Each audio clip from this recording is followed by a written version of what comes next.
زحكس زينا تيك توك بحدش بلاتفورم زيلو تيك توك كرياتيفيتي بروجرام بيت تايبان بس مسألة دما أبز حزوان لك كميتو بركز بلا جنزب أما خفالي ركب ولا كل نهجرت أي سحندر حزي أبزريكم فيديو جنا أبزخوني يكون حاجة وينكم جنزب كم كم تسرحوا أنتي كم زللي تختبوا مزق بكم نازي بكم أبز فيديو تنتين غريب له سنة مكة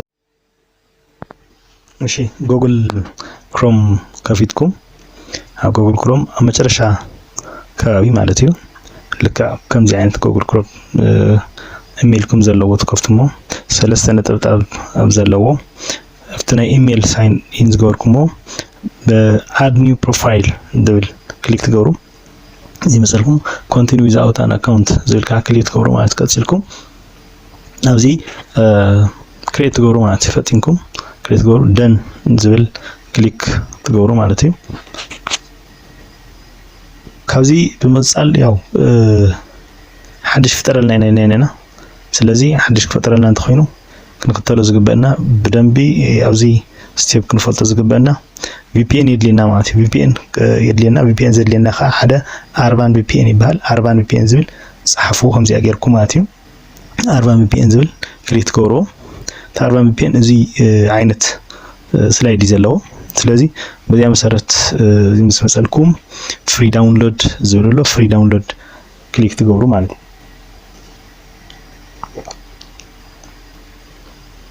انترنت تعمل كما يزقبر تفري داونلود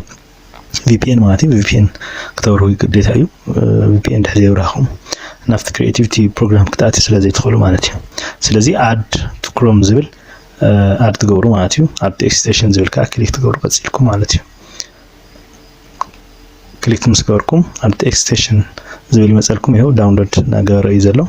سلازي مسوده بعلو او ملكت خوي معناتي بتعمي انترنت ندحريت يزبل تعمي زدنقي سلازي تعبستن قسل كان رجع كان يزد ليبزي سو داونلود ناغورنا يزلو سلازي داونلود مسغورنا ات في بي ان تشيك نغبرينا معناتي كنياتو بي بي ان يسرح دي يسرح داونلود غيرلو سلازي داونلود ابتزغورنا نستخخلنا ان نغير معناتي سلا سو داونلود أوزقونلو VPN حدا تشيك نقولو أوزي مساعتنا انتهينا نقوله مالتيو يو زي أين ملكت زي أرأيوا بدنبي مالتيو زي أكليك إكستنشن نقول 4 VPN بروكسي زوللو بين نقورا مالتيو زي أملكت زي مالتي سا بين نقورا تمسألنا ياو بعلها مالتيو كنياتو بين تغير ندحر بين زي قورنا أي تمسألنا كبرات تخاتلتي أدو channel سبسكرايب شير كومنت اترسعوا እሺ ካብዚ በመጻል ፒን ጌርና ያለና ማለት እዩ አን ፒን ተገርኩም አብላ ላይ ይረይልኩም ስለዚህ ፒንሁም ተቆሩ ዋዚያ እዚ አይነት ኢኒሻላይዝ ይመጽልኩም ማለት እዩ VPN ይሰርሕሎም ሆኖ እዚ ምልክ እዚ ይመጽእ ዘን አግሪ ኤንድ ኮንቲኒዩ ትልዎ ማለት እዩ ስለዚህ اسمع معي ተርምስ ዮም ዚዮም اسمع معي ካጽል ትልዎ ማለት እዩ ሶ ዚዮሙ ያው ካብት ምሽም ዝመጽ ስለዝኾነ ካንስል ማለት ትልዎ ትኽሊኹም بلوكم تلوتلهم على ونتلوتلهم زيوزح كريولو انت سلازي يقولو انت ياو هو بدنبي كنرد ازغبنا غنابزي تبي ان بريودي يبرهني بتخكل يسرح لني مكنياتو او ايثيوبيا خوينا نا امريكا VPN زي ناتي نسرح زلو انا حاجه مالتي سو خمي غراينا نخفن تخيل كرياتيفيتي بروجرام زبليو تشيك اغرنا زخي زلنا سو اجري اند كونتينيو زي ناي حقتات نايت VPN يو او زلق تنبو تخليهم زين تالكم تزي هاي نغن اجري اند كونتينيو زبل كليك تغورو مالتي كليك مسغوركم زمصلكم له نايو علو مالتي سو تناي VPN غن سمو بلنبي خير الساعه مالتي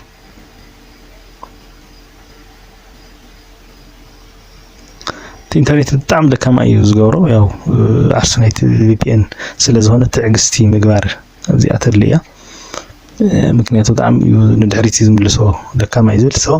ኢትዮ ቴሌኮም ኮሙኒኬሽን ኮርፖሬሽን ይዝብል አድሬስና በደንብ ሓዝው ላዕል ዘሎ አድሬስና ኢትዮ ቴሌኮም ይዝብልና ዘሎ ሕዚ ሶ ሰሪሕ ለይላ ሕዚ ዩናይትድ ስቴትስ VPN ስለዚህ እዚአኑ አድ ትገብርዎን ተብርዎን ማለት እዩ ሶ እዚኣ ምልክት ትፈናላ ክሊክ ንገብራ نبرها تا VPN مالتي سلازي يهو تقصرلا እዚ ናይ ስራሕ ጀሚራላ ማለት እዩ ሶ ኣብዚ ስራሕ እዚ ምስ ጀመረት ምንም ዘብለና ነገር እዚ ከተናኻኽዎ ይልኩም ምንም ካብዚ ወፃኢ ዝንካ ነገር ስለሌለ ኣብዚ ሓድሽ ኒው ታብ ምስ ከፈትኩም where is my location ኢልኩም ትጽሕፉ ማለት እዩ ምክንያቱ VPN ኩም ኣትዩ ምዃን ዚኣቶም ምዃን ቸክ ትገብሩ ይግባኩም ማለት እዩ please tell me my location ወይ ደሞ my address ትብል ትኽእሉ ኢኹም ስለዚህ current location my address በቃዊ ከም ዘሎ ክረጋግፀልኩም ስለ ዘለለይ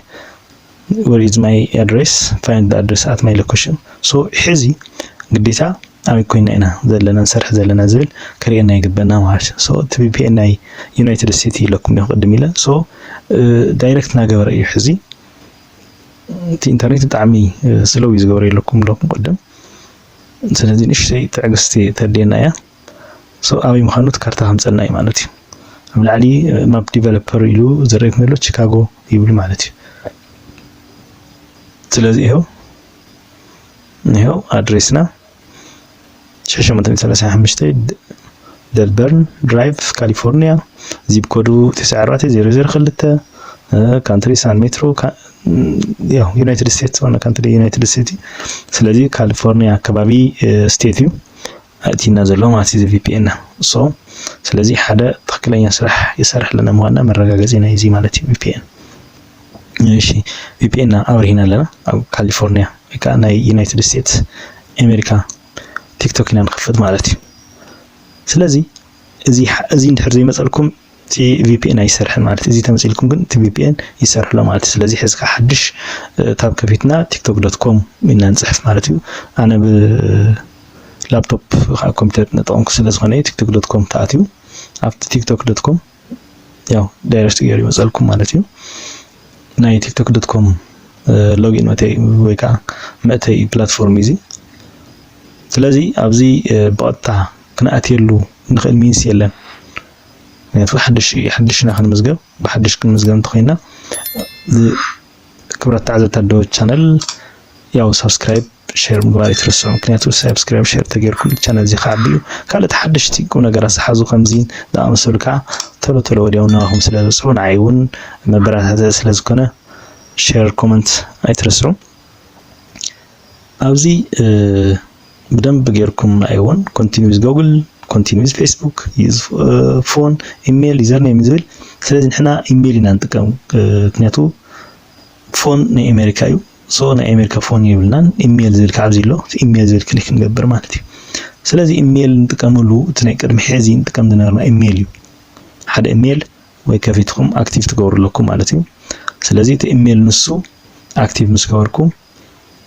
ኣብዚ ኢሜል ዚ ፓስወርድ ውን ናይቱ ዝነበረ እዩ ማለት ኢሜል ዊዝ ፓስወርድ ይኹን ተእትዩ ማለት እዚ ኣነ ኢሜል ናእተኹ እዩ ስለዚህ ንስኹም ውን ኢሜልኩም ተእትዩ ቀጽልኩም ናይቲ ኢሜል ፓስወርድ ተእትዩ ማለት እዩ ገና ናብ ቲክቶክ ኣያተናን ስለዚህ ናይቲ ኢሜል ፓስወርድ ኢና ክንእቲ ማለት እዩ ስለዚህ አይ ሆፕ ንዓኹም ውን ናመጸልኩም ኢሜል እተኹም ትኾን ይኹም ለተስፋ ገብር ተዚ ኮይኑ ግን ኮመንት ጽሐፉለይ ጸገም እንታሊ ወይ ከዓ አይሰርሕ እንተይልኩም ካልኦት ሜትዳትኩም ስለ ዘሎ ሓደ ሜት እዚ ጥራሕ ይኮነን ካልኦት ሜትዳት ኣለው VPN ኣለው ብዙሓት ሓደ 3-4 VPN ኣለው ሓደ ኣነ ቼክ ዝገበርኩ እዚ ስለዝኾነ ስለዚህ ሳይን አፕ ኢና ንብሎ በቀጥታ ማለት እዩ ሳይን አፕ ምስበልናዮ ያው ኣብዚ ውን ቀጽሉ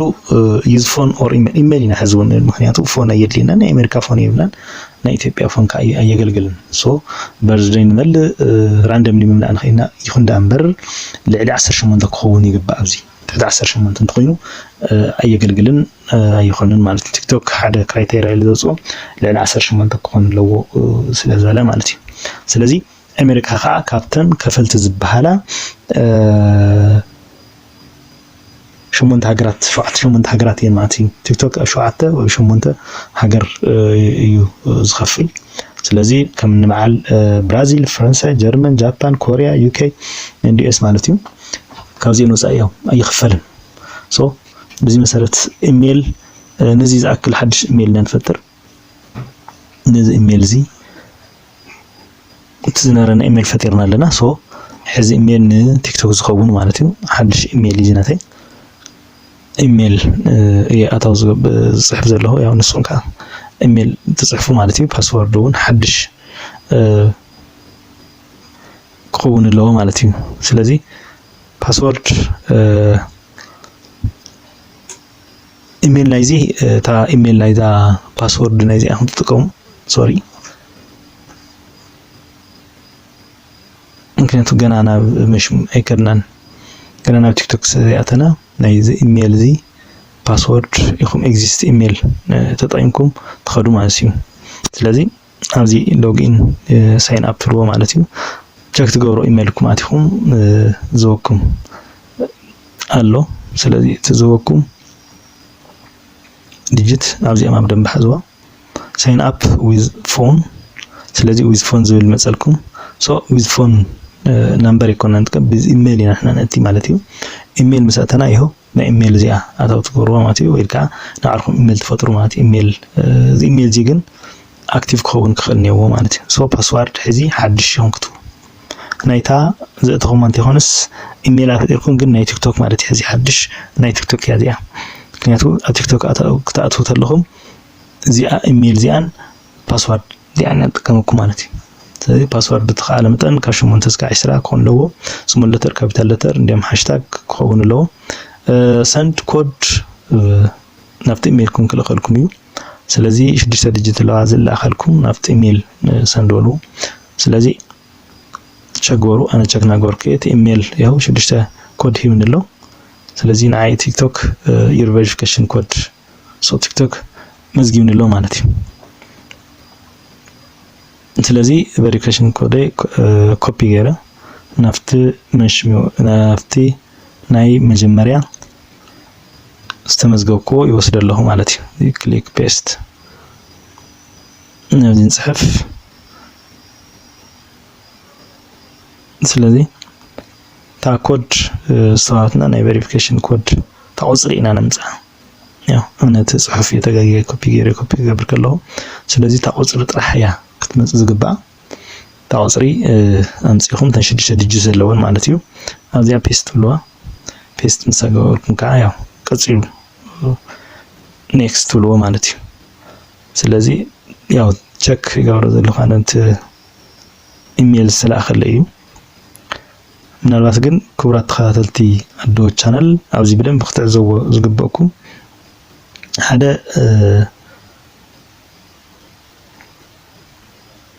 10,000 ፎሎወር የድልኩም እዩ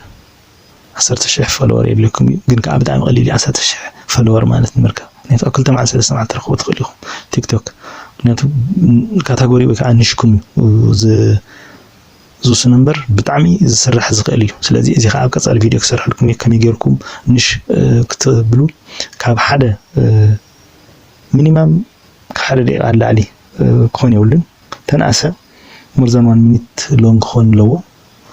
እንተናእሰ ከዚህ አይውልን ብጣዕሚ ካክነውሕ ይውልን ብጣዕሚ ካሕጽር ይውልን ማለት እዩ ሓደ ደቂቃ እንታሕት ክኸውን ይውልን ስለዚህ እዚ ካንተ ዓይነት ካታጎሪ ተጠቀሙ እንታይ ዓይነት አዋጻይ እንታይ ዓይነት ትሬንድ ሕዝ ዘሎ ብጣዕሚ ዝረአይ ዘሎ ምክንያቱ ኮምፒውተር ገበሩ ሕዚ ናይ አሜሪካ ስለ ዝኾነ ማለት እዩ ንሱ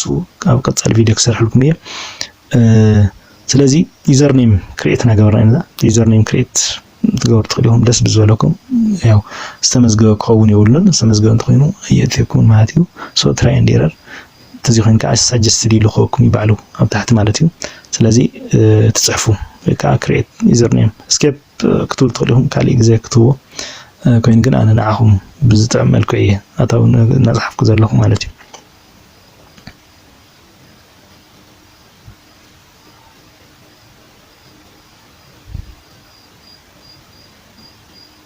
ያው ክትከፈልዎ ትኽእሉ ኣብ ቲክቶክ ማለት እዩ ሞኔታይዝ ትኾንሉ ከም ልክዕ ከም ዩቲዩብ እዚውን ዝኸፍል ሞኔታይዝ ትኾንሉ ሓደ 10,000 ፎሎወር እና 100,000 ቪወር ኣብ 30 መዓልቲ ኣው ኣትሊስት 30 ዴይ ማለት እዩ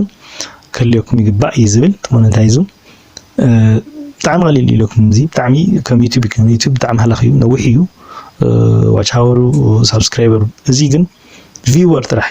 ሳብስክራይበር ይኾን ቪወር እዩ ስለዚህ ቪውዝ ገበረልኩም በሓደ ግዜ በሰሙን በወርሒ ሚሊዮን ክትኣቱ ትኽእሉ ኢኹም ማለት እዩ ስለዚህ ናይ ካታጎሪ ተዚ ኮይኑ ሳይን አፕ ናብና ንኸይድ ማለት እዩ ያው ኣነ ኣቲን ለሕዚ እዚ እዚዩ ምሽተይ ሰብዓይ ዝብል መዝጊብን ለሕዚ ዩዘር ኔም ማለት እዩ ሶ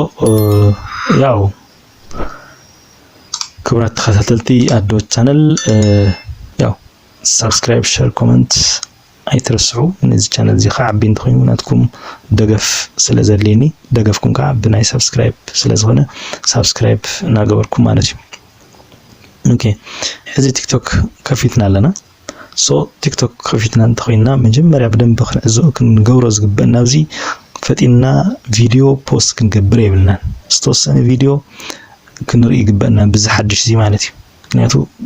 ኣብ ኣሜሪካ ዝተኸፈተ እዚ ስለዚ ኣሜሪካ ዝተኸፈተ እንተኮይኑ ቀልጢፍና ፖስት ቀልጢፍና እንትን ክንገብር የብልናን ሶ ላይክ ሼር ቪዲዮ ሴቭ ናይ ምግባር ተኸውለ መጀመርያ ያህለና ያለው ማለት እዩ ስለዚ ኣነ ዝመዝገበኒ እዚ ቁፅር ቅድም ተመዝግብኳ እዚያ ያው ቀፂሉ ዘሎ ባዮ ኤዲት ፕሮፋይል ይብሉ ነው ሰሙን ክንመልኦም ኢና ማለት እዩ ስለዚ ክንገብሮም ዝግበአና ግን ኣብዚ መጀመርያ ላይክ ናይ ካልኦት ማለት እዩ ላይክ ቲክቶክ ሽጣቲና ላይክ ሼር ሴቭ ክንገብር ንኽእል ይግበአና ማለት እዚ ኮይኑ ግን ሓደጋ ከኣቲ ስለ ዝኽእል ብደንብ ጥንቃቕ ብሓደ ግዜ ፖስት ከይንገብር ማለት እዩ ክርግዕ ክንምኒና